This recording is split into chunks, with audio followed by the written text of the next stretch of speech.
BJP MP చర్చ జరుగుతుంది దేని మీద? డీలిమిటేషన్ మీద చర్చ జరుగుతుంది. మహిళా రిజర్వేషన్ బిల్లు డీలిమిటేషన్ మీద చర్చ జరుగుతుంది.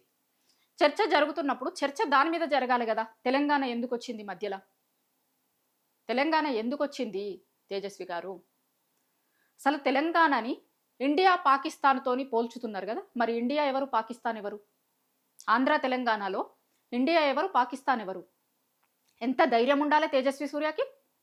తెలంగాణ ఎన్ని ఏండ్లు కొట్లాడి ఎంతమంది అమరులైతే తెలంగాణ రాష్ట్రం వచ్చింది. తెలంగాణ రాష్ట్రం ఏర్పాటు మీద ఇప్పటికీ కూడా విషం జిమ్ముతున్నారు మీరు. ఏదో సామెత ఉంటుంది కదా, ఆవు ఒక దగ్గర మేస్తే దూడ ఇంకొక దగ్గర మేస్తుందా అని.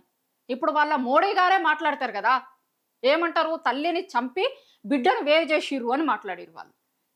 ఇక మా నాయకుడు మాట్లాడితే లేనిది నేను మాట్లాడితే ఏమొచ్చింది అనుకున్నారో, లేకపోతే పార్లమెంట్లో ఉన్న ఎంపీలందరూ కూడా సప్పుడు చేయరు, వీళ్ళ రాష్ట్రంని ఎంత మాట్లాడినా ఏం మాట్లాడినా కూడా ఏం సప్పుడు చేయరు అని అనుకున్నారో. కానీ ఎట్లా పడితే అట్లా భారత్ పాకిస్తాన్తో పోల్చుతారా? ఇప్పుడు తెలంగాణ ప్రజలు ఓట్లేసి గెలిపించారు కదా, గెలిపించిన ఎంపీలు ఏడున్నారు? అదే పార్లమెంట్లు ఉన్నారు కదా. 8 మంది బీజేపీ ఎంపీలు ఉన్నారు, 8 మంది కాంగ్రెస్ ఎంపీలు ఉన్నారు. సరికి సరి మళ్ళీ బయటకు వచ్చి వాళ్ళు ఎక్కువ మంది ఉన్నారు కదా వాళ్ళు మాట్లాడాల్సింది, వీళ్ళు ఎక్కువ మంది ఉన్నారు కదా వీళ్ళు మాట్లాడాల్సింది కాదు. కరెక్ట్ బరాబర్ 8 ఉన్నారు. 8+8 ఏం చేసిర్రు నిన్న? ఆయన అంతా మాట్లాడితే కనీసం నిరసన తెలిపిర్రా మీరు సభలో? ఒక రాష్ట్ర ఆకాంక్షని ఎట్లా తక్కువ చేసి మాట్లాడతారు అని అన్నారా? బీజేపీ వాళ్ళు మాట్లాడలేదు. ఎందుకు? అరే మళ్ళీ మోడీ గారికి ఏమన్నా కోపం వస్తుందేమో మేము మాట్లాడితే అని అనుకున్నారేమో. మరి కాంగ్రెస్ వాళ్ళు ఎందుకు మాట్లాడలేదు? ఎందుకు నిరసన చెప్పలేదు?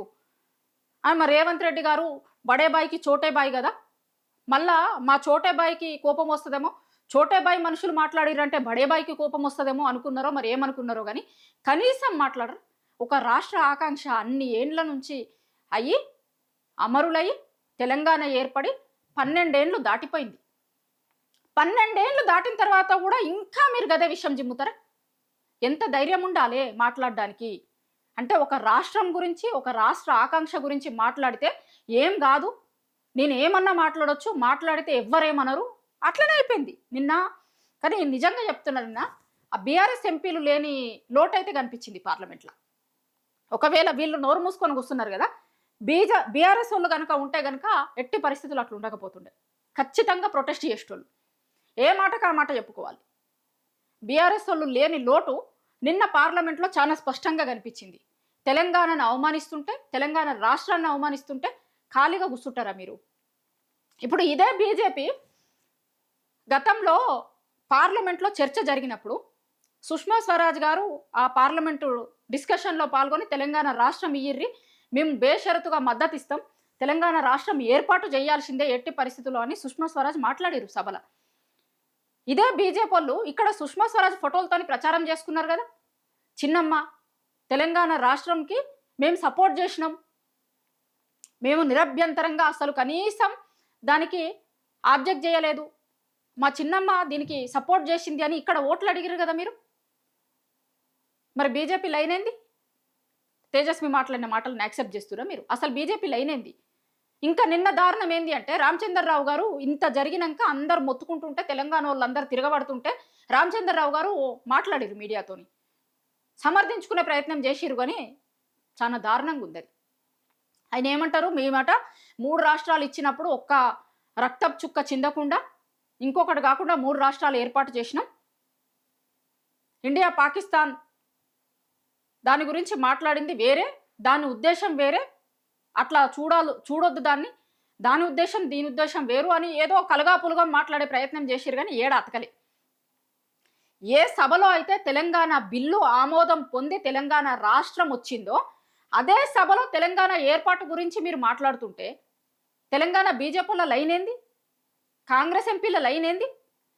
రేవంత్ రెడ్డి గారు కూడా ఆన్నే ఉన్నారు కదా, ఏం చెప్తున్నారు? నిన్న పొద్దుగాల రాక కాంగ్రెస్ పార్టీ నాయకులు ఏం ప్రచారం చేసుకున్నారు? రేవంత్ రెడ్డి గారు పోయిర్రు, ఇక 3 రోజులు ఆన్నే ఉంటారు, మొత్తం డీలిమిటేషన్ మీద వాళ్ళు చేస్తుంది మొత్తం తప్పు అని, ఇట్లా చేస్తారు అట్లా చేస్తారు ఖండిస్తారు, మొత్తం చేసి వస్తారు అని అన్నారు. మరి నిన్న కనీసం ఆయన మాట్లాడితే సీఎం గారు ఏం చేస్తున్నారు? ఢిల్లీలో ఉన్నారు కదా. తెలంగాణలో హైదరాబాద్లో ఉన్నా స్పందించాల్సింది ఉండే. సరే ఢిల్లీలోనే ఉన్నారు, మీరు మాట్లాడిరా? ఎందుకు మాట్లాడిరు ఇట్లా అని అన్నారా? ఏంది ఏమనుకుంటున్నారు? తెలంగాణ రాష్ట్రం అంటే, రాష్ట్ర ఏర్పాటు అంటే, రాష్ట్ర అవతరణ అంటే అంత చులకనైపోతుందా? 12 ఏండ్లయింది. 12 ఏండ్లు అయిన తర్వాత కూడా ఇంకా ఇట్లనేనా? ఇది ఫస్ట్ టైం కాదు. నాకు తెలిసి లాస్ట్ టైం కూడా అనుకుంటా నేను. మోడీ గారు మాట్లాడిర్రు గతంలో, ఇంకో టీడీపీ ఎంపీ మాట్లాడిండు. ఆ లాస్ట్‌కి అమరావతి రాజధాని కావాలి అని అక్కడ బిల్లు పెట్టుకుంటే, ఆ అసెంబ్లీలో బిల్లు పెట్టుకుంటే, ఆ రోజు కూడా మళ్ళా దీన్ని తీసుకొచ్చి మాట్లాడతారు. ప్రతి ఒక్కరికి తెలంగాణ గురించి, తెలంగాణ ఏర్పాటు గురించి మాట్లాడుడు, తెలంగాణ ఏర్పాటు గురించి, తెలంగాణ రాష్ట్రం గురించి మాట్లాడుతున్నప్పుడు కొంచెం జాగ్రత్తగా మాట్లాడుర్రి. కొత్త సోయితోని మాట్లాడుర్రి. ఇష్టం వచ్చినట్టు మాట్లాడతా అంటే తెలంగాణ ప్రజలు ఊరుకోరు. చానా సోయున్న గడ్డిది. మేము ఇష్టం వచ్చిన లెక్క మాట్లాడతాం, ఇష్టం వచ్చిన లెక్క చేస్తాము అంటే ఊకోరు తెలంగాణ ప్రజలు. మీరేం మాట్లాడుతున్నారు? మీరేం చేస్తున్నారు? తెలంగాణ రాష్ట్రంకి ఏమిస్తున్నారు? అన్నీ గుర్తుపెట్టుకుంటారు. అన్నీ చూస్తారు. అవకాశం ఉన్నప్పుడు, అవసరం వచ్చినప్పుడు తెలంగాణ ప్రజలు ఆ నిరసనను తెలుపుతారు. బీజేపీలకి ఇప్పుడు తెలంగాణ ప్రజలు 8 ఎంపీ సీట్లు ఇచ్చిర్రు కదా మీకు. మీ ఎంపీ పార్లమెంట్లో ఇట్లాంటి మాటలు మాట్లాడితే మీరు కనీసం సప్పుడు చేయరా? ఈ నుంచి 2 కేంద్ర మంత్రులు కూడా ఉన్నారు మళ్ళా. కిషన్ రెడ్డి గారు, బండి సంజయ్ గారు, తెలంగాణ నుంచి 2 కేంద్ర మంత్రులు ఉన్నారు. సప్పుడు చేయరా మీరు? తెలంగాణ ఏర్పాటు గురించి ఇండియా, పాకిస్తాన్ అని మాట్లాడుతూ ఉంటే మాట్లాడాల్సిన బాధ్యత లేదా మీకు? చూస్తుర్రు, తెలంగాణ ప్రజలు అన్నీ చూస్తారు. అవసరం వచ్చినప్పుడు చెప్తారు.